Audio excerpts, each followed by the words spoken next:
Hello students, ये class BA second year के students के लिए है। सब्जेक्ट है आपका एजुकेशन अर्थात शिक्षा शास्त्र। हम लोग इस क्लास में पिछले कुछ लेक्चर से आदर्शवाद के बारे में पढ़ रहे हैं। आदर्शवाद का पार्ट 1 और पार्ट 2 कंप्लीट हो गया। आज की क्लास हमारी पार्ट 3 है। लेक्चर नंबर है आपका 13। इसके पहले 12 लेक्चर्स कंप्लीट हो चुके हैं और आई होप आपने वो सारे लेक्चर्स देखे हैं। अगर आप में से किसी भी स्टूडेंट ने लेक्चर सीरीज़ को बीच में से मिस किया है, क्लासेस को मिस किया हुआ है, कोई लेक्चर आपने नहीं देखा है, तो आप पहले जाकर उन छूटे हुए लेक्चर्स को देखिए, फिर उसके बाद हमारे साथ कंटिन्यू करिए। वरना इस लेक्चर को आप यहाँ से देखेंगे तो आपने जो पहले पढ़ चुके हैं उसके साथ कंबाइन नहीं कर पाएंगे, क्योंकि बहुत सी ऐसी बातें हैं जो कि मैं पिछले लेक्चर्स में बता चुका हूँ और उनकी ज़रूरत आने वाले लेक्चरों में पड़ती जाएगी। तो पहले आप पिछले लेक्चर्स को भी देखिए, उसके बाद यहाँ से हमारे साथ कंटिन्यू करिए। और जो बच्चे कंटिन्यू हैं उनके लिए बता दूँ, आज पहले 2 लेक्चर्स में आदर्शवाद चल रहा था, आज भी हम आदर्शवाद के बारे में ही बात करेंगे। और आज हमारा टॉपिक है आदर्शवाद के मूल सिद्धांत। आदर्शवाद के मूल सिद्धांत।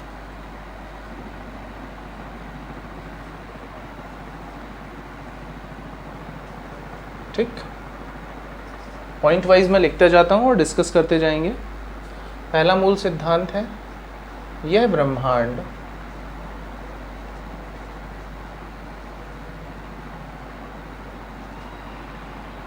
ईश्वर द्वारा निर्मित है। यह ब्रह्मांड ईश्वर द्वारा निर्मित है। ठीक है। दूसरी बात, भौतिक जगत की अपेक्षा आध्यात्मिक जगत श्रेष्ठ है। 2 बातें समझ में आई। पहली बात, यह ब्रह्मांड किसके द्वारा निर्मित है? ईश्वर द्वारा निर्मित है, अर्थात इस ब्रह्मांड को बनाने वाले कौन है? ईश्वर है। दूसरी बात क्या लिखी है? भौतिक जगत की अपेक्षा आध्यात्मिक जगत श्रेष्ठ है, अर्थात जो कुछ भी आपके सामने है इस टाइम, जो भी आप देख रहे हो, जो भी आप महसूस कर रहे हो अपने सामने, वह सब असत्य है। जो कि श्रेष्ठतम क्या है? आध्यात्मिक जगत श्रेष्ठतम है, जो कि आप सिर्फ फील कर सकते हो, देख नहीं सकते। ठीक है ना।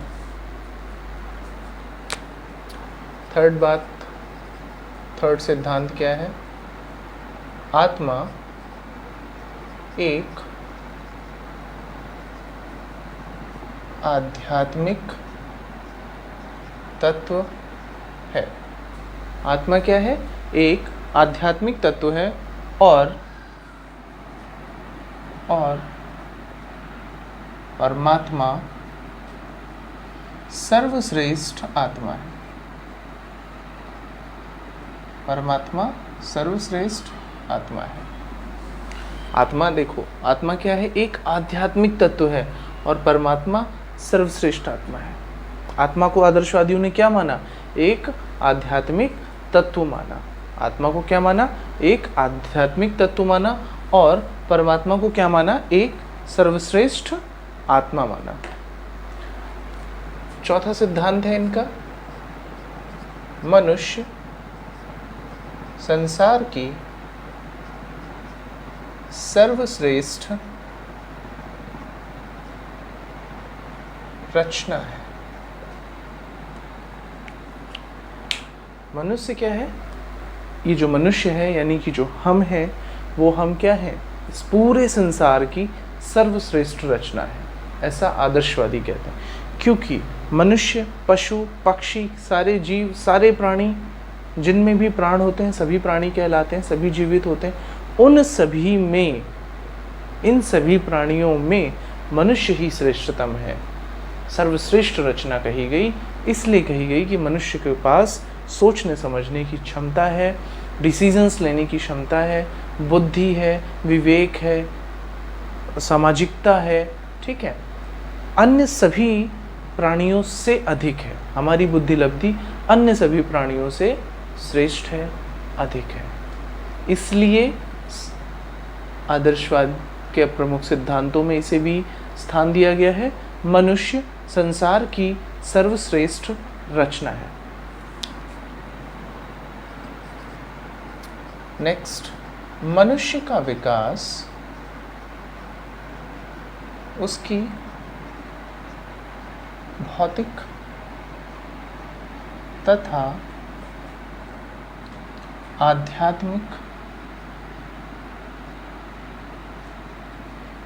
शक्तियों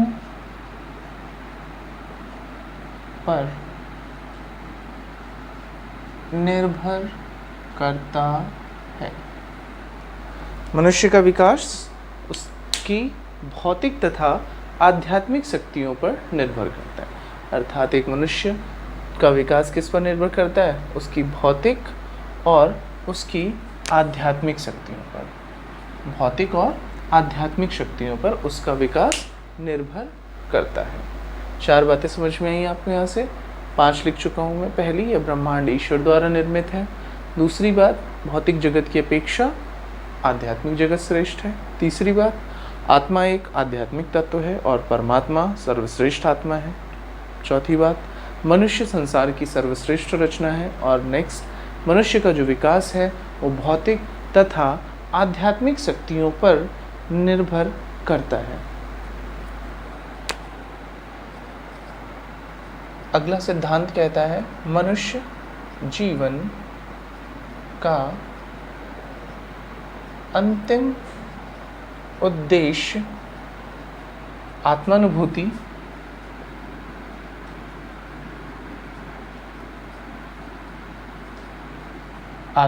है। मनुष्य जीवन का अंतिम उद्देश्य क्या है? आत्मानुभूति है। अर्थात खुद को महसूस कर पाना, खुद को रियलाइज कर पाना, स्व अनुभव कर पाना, ये है मनुष्य जीवन का अंतिम उद्देश्य आत्मानुभूति है, अथवा ईश्वर की प्राप्ति है। ईश्वर की प्राप्ति है, अथवा क्या है? ईश्वर की प्राप्ति है। मनुष्य जीवन का अंतिम उद्देश्य क्या है? आत्मानुभूति अथवा ईश्वर की प्राप्ति। ठीक। और सबसे इंपॉर्टेंट लास्ट में लिखेंगे, सत्यम शिवम सुंदरम। सत्यम शिवम सुंदरम की प्राप्ति आवश्यक है।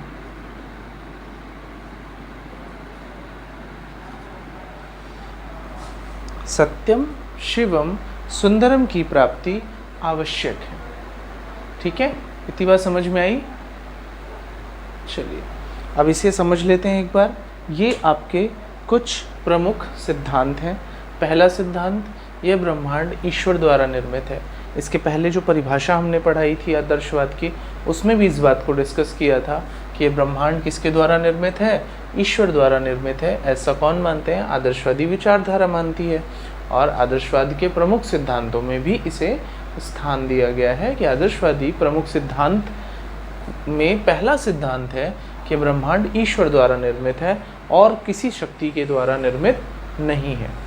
आप अन्य विचारधाराएं जब पढ़ रहे होंगे तब आपको ज्ञात होगा, जैसे प्रकृतिवाद आप पढ़ोगे तो प्रकृतिवादी विचारधारा कहती है कि जो ब्रह्मांड है वो प्रकृति द्वारा निर्मित है, और आदर्शवाद कहता है कि ब्रह्मांड ईश्वर द्वारा निर्मित है।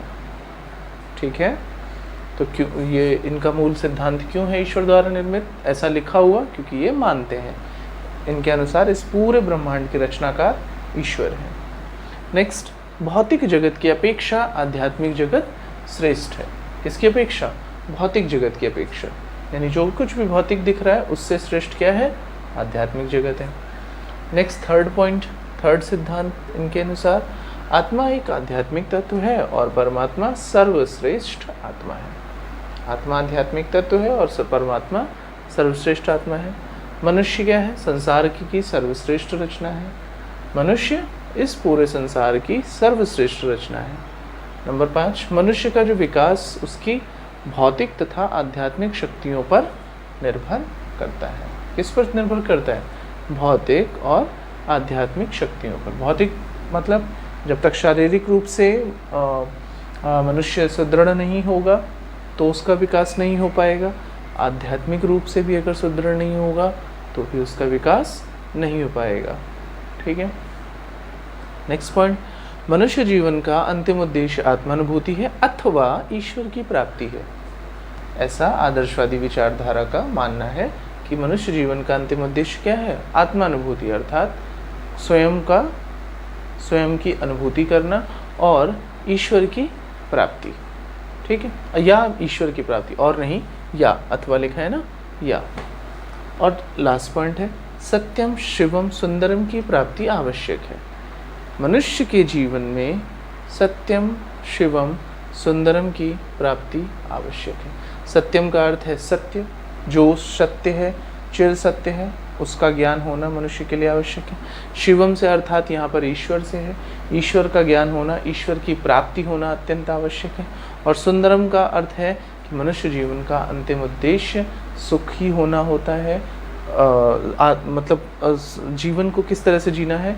सुखपूर्वक जीना है, ये समझ लीजिए आप। यानी कि हर व्यक्ति अपना जीवन सुंदर चाहता है, अच्छा चाहता है, तो उसकी प्राप्ति और ये तीनों चीज़ों की प्राप्ति आवश्यक है। किसके लिए? एक मनुष्य के लिए। तो ये आदर्शवाद के कुछ मूल सिद्धांत हैं। तो आज की क्लास में हम लोग इन सिद्धांतों के साथ यहीं पर रुकेंगे। अगली कक्षा में हम लोग नए टॉपिक के साथ मिलेंगे, जो कि होगा आदर्शवाद की प्रमुख शिक्षा। आदर्शवाद की शिक्षा और आदर्शवाद के अनुसार अनुशासन, इन दोनों के बारे में हम लोग अगली कक्षा में चर्चा करेंगे। तब तक के लिए धन्यवाद।